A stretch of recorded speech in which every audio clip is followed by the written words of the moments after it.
Thank you very much, Martin.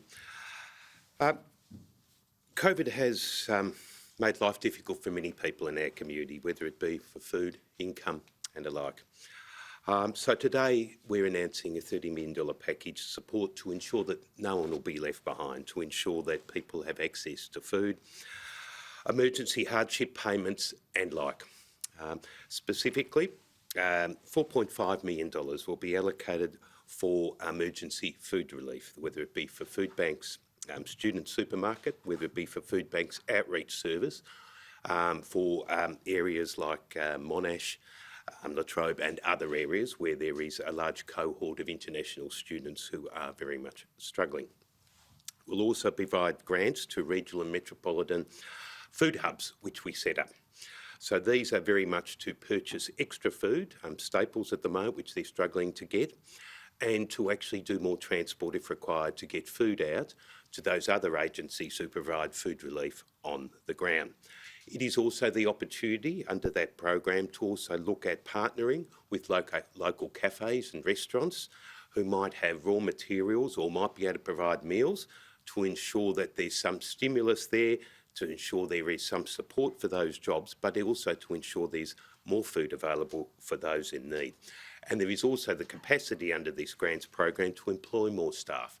What's happened with our food relief agencies is 50% of volunteers are not returning after COVID. So in other words, a lot of our food relief agencies are struggling to get the volunteers they need. So I say to any people who might like to volunteer, consider food relief agencies across the whole state, but they are struggling presently to actually get enough volunteers to actually deliver this food and to package it up and the like. We're also extending our emergency hardship support payment through to October. So these are for people who are on temporary or provisional visas, people who have no access to income from the Commonwealth full stop.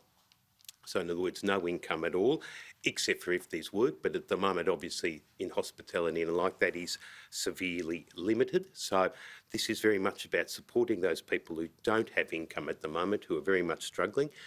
If they would like to apply for payments, which is $800 per person and varies with families, they can ring the Red Cross on 1800 855 240. And this is very much about ensuring that nobody's left behind in our community, because that's just not what we do in Victoria.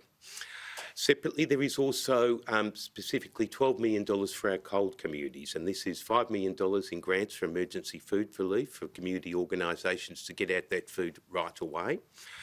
And also $7 million separately for that to bolster the communications, bolster the case management, bolster the service access for people in need during these incredibly difficult times. So that's a $30 million package overall. It is very much about saying there is a whole lot of people in our community whose voice is not particularly loud sometimes, but we need to ensure we're providing that support and getting through to them, whether it be people who've got their jobs they can't get work at the moment.